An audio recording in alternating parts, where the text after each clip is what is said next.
지난달 타결된 관세 협상에서 다행히 농축산물 부분이 빠졌는데요.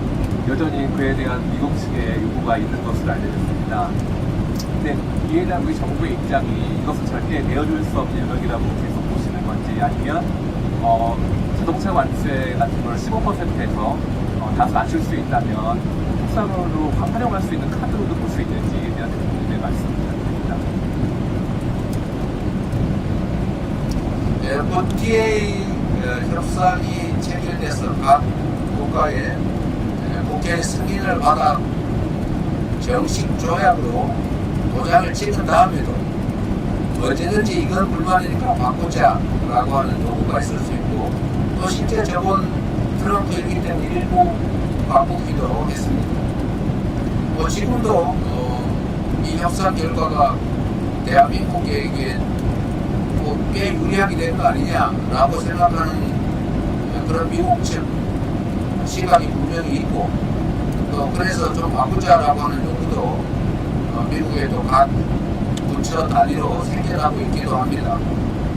그러나 우리의 기본적인 입장은 그런 문제도 다 당시에 함께 논의됐던 것이고, 이미 큰 합의를 미국 대통령이 직접 발표했고, 한국과 미국 대통령이 상호 승인해서 그 내용들이 정해졌는데, 또 일반적으로 바꾸자고 하는 것을 저희가 쉽게 바꾸자니까 또 바꾸겠습니다 할 수는 없는 노릇 아닐까 싶습니다.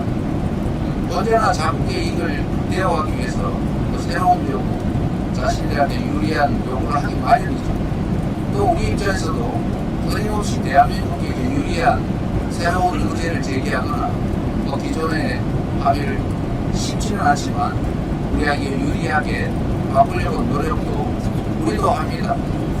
그렇다고 해서 일단 저는 한 합의를 그렇게 쉽게 쉽거나 좀 바꾸는 것은 그리 바람직하지는 않다라는 게 우리 생각입니다.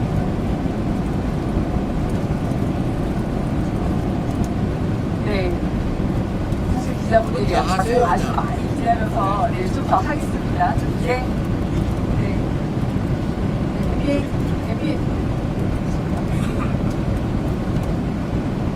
안녕하세요. MBN 손한백 기자입니다.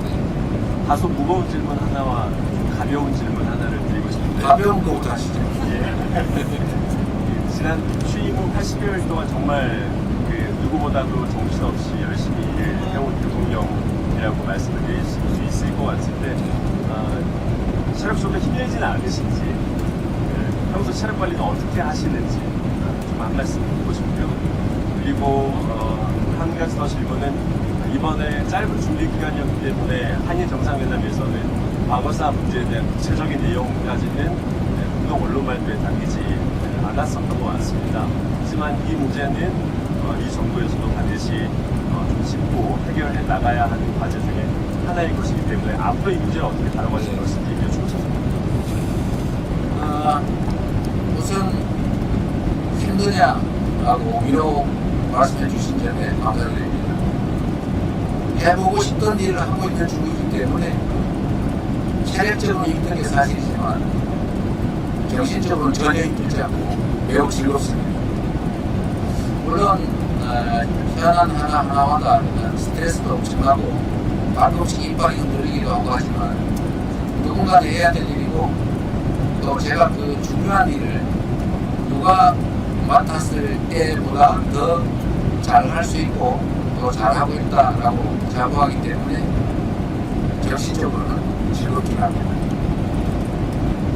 체력은 열심히 숨쉬기 운동이라든지 숟가락 엮기 운동 같은 것도 잘하고 있습니다.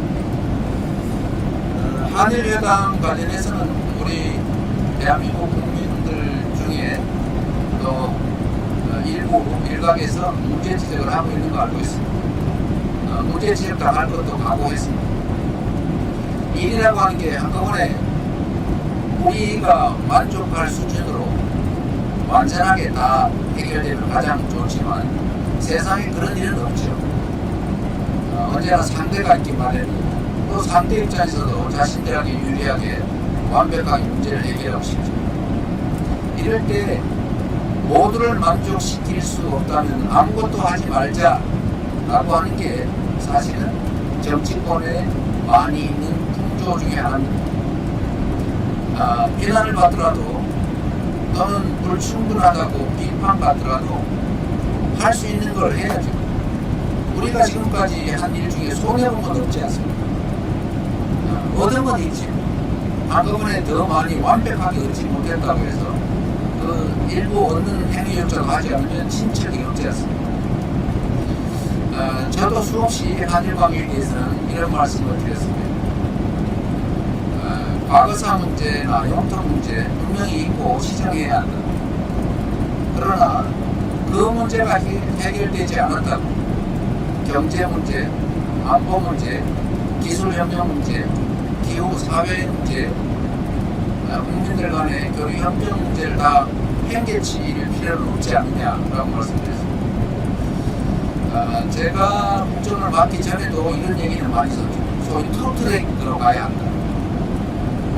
해결해야 될 문제는 해결해야 될 문제대로, 또 진취적으로 또 해나가야 될 문제는 또 해나가야 될 문제대로 하자. 그게 대체적인 입장 아닙니까? 미국과 중국의 관계도 그렇죠. 미국은 중국에 대해서 제가 아는 바로는 견제하죠.